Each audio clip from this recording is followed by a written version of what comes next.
Philip struggled to get up on the mountain. He had been tasked to plant a satellite device on top of the mountain but got a lot more than he bargained for. When reaching the top, he stares right at an abandoned plane. He realizes that this had to be here for decades. How could something so big go unnoticed for so long? He had to know what this plane was hiding inside, but he should have just left it alone. Philip struggled with a decision if he should enter all by himself or not. He did not see a safe way inside of the plane. If he got hurt, no one would notice that he was gone. The temperatures were dropping fast and Philip couldn't feel his hands anymore from the cold. He had to get help. This was too big for Philip to research on his own, so he signaled two of his colleagues with a flare gun, and they flew over by helicopter immediately. No one had ever seen anything like this before, and together they decided to try and get inside the plane. Philip was the first person who stepped inside the plane. His mouth fell open instantly. How is it possible that no one knew about this?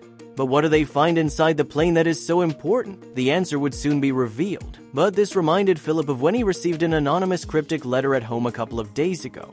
Without notice, he was called to the research station before discovering the plane. Was this connected somehow? But before we start, smash the like button and make sure to subscribe if you haven't, and hit that notification bell so that you won't miss any news story. Philip had left behind all his friends and family for this mysterious project and traveled to an unknown country.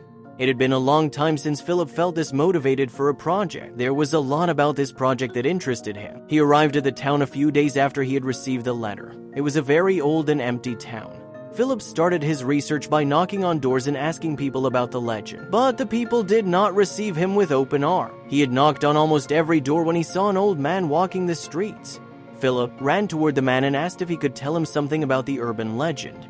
The man hesitated but then said to Philip, "Come to the Old Horse in an hour." Philip agreed without knowing what the Old Horse was. It turned out that the Old Horse was a little cafe in the center of the town. When Philip entered the cafe, he saw the man had already arrived. Philip sat across from the man and put his notebook on the table. The man stayed silent for a while, but then he started talking. The legend goes as follows. There once was a plane with the number 66 that was supposed to fly to Japan. No one knew who was on the plane or what it was carrying, and as soon as the plane took off, it went off the radar. Some say there was a horrible storm, but scientists debunked that theory. To this day, no one knows what happened to that plane. Philip wanted to ask more questions, but the man got up and walked out of the cafe. There was only one thing left to do, and Philip wasn't entirely happy about it. The only thing that Philip could do now, he went on his own search. But first, he had to figure out what route the plane could have flown and followed that route. But how does he figure this out? Then suddenly, he gets an idea. The local airport employees needed to know something about the plane's disappearance, so he started at the Alaskan airport. But he soon realized there had to be a different airport because no one knew about plane 66, so Philip had to start thinking outside the box. When Philip came home from the airport, he saw a little note attached to his door. He wondered who it could be from, but there was no name or stamp on the note, so it had to be delivered personally. He removes the letter from the door and sits down at the kitchen table. Philip opened the note and immediately recognized the handwriting. It was from the same person as the anonymous letter was from, but this time, there was only one sentence. Philip reread the sentence 3 times so that he could fully absorb it. Go to the right side of town and walk along the mountain path. Find Theo. Philip wondered who this person was who kept sending him notes and letters. Philip packed his backpack and started his journey through the deserted town. When he reached the mountain path, he noticed something strange. There was a sign that said, "Restricted area, no trespassing." But this didn't scare Philip, and he started walking. He saw a little cottage in the distance. That must be Theo, he thought, and he started to walk a little faster. A storm was heading toward him, so he had to reach the cottage just in time. But then something happens that he didn't expect. But to his surprise, no one was home. He banged on the door as the wind started to pick up. Then something unexpected happened. Then the door flipped open, and Philip stood face to face with the silhouette of a little man. "Theo?" he asked, and the man stepped aside. He didn't say a word to Philip, which was strange. It felt like he was expecting him. "Who is this man?" The man pointed to a bed, but there was something else. On top of the bed was another note. The note contained coordinates. Philip is fortunately good at reading coordinates, so he knows roughly which way to go. Philip knew the plane had to be where the coordinates led him. So the following day, he continued his search optimistically. But he would have never seen this coming. Philip walked and walked until his legs started to get sore. He was almost at the top of the mountain, and there was still no sign of the plane anywhere. Could this person be playing with him?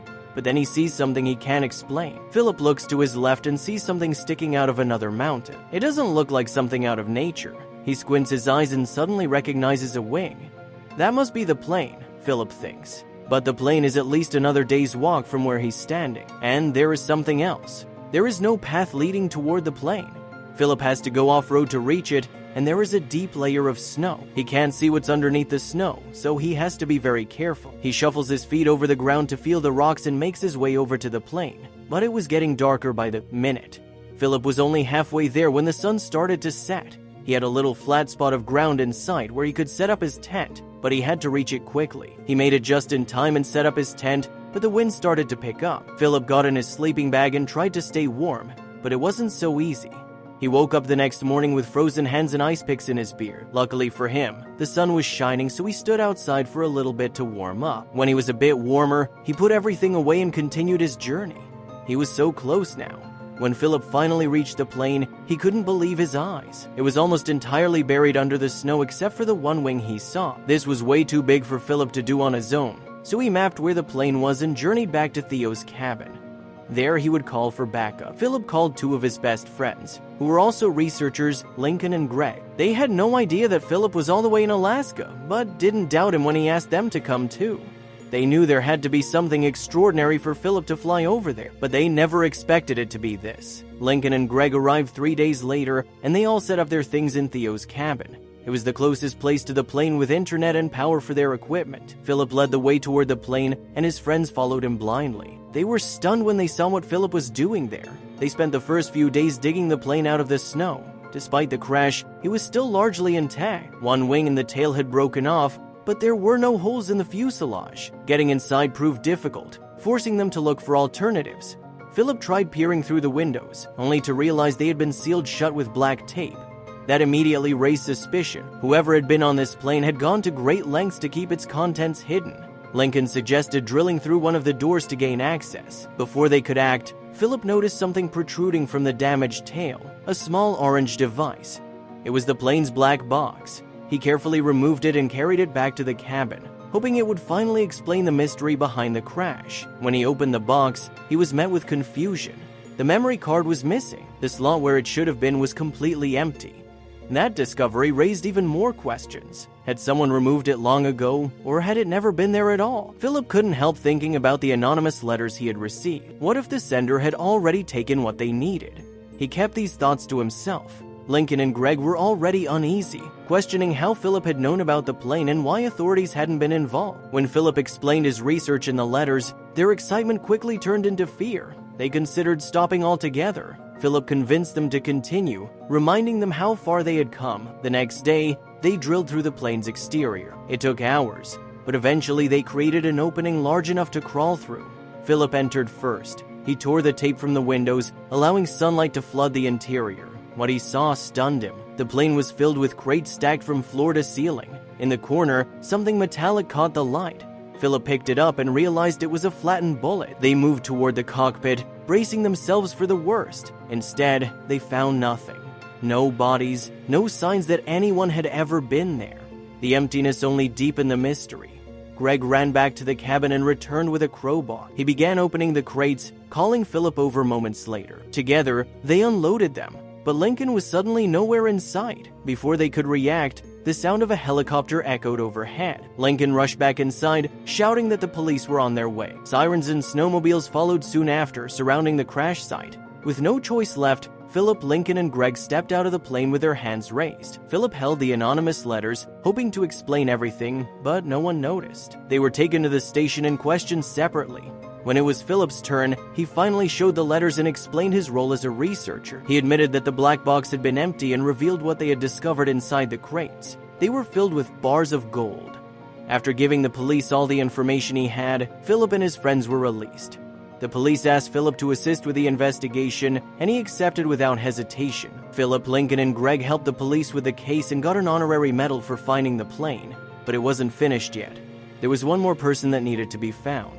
The anonymous tipper. The police promised Philip to find this person, but it turned out to be harder than they thought. Philip and his friends flew home and they wrote a book about their adventure. The book became a bestseller, and everyone wondered about this anonymous tipper, but it turned out that this person was never found. and no one will ever know why they did what they did.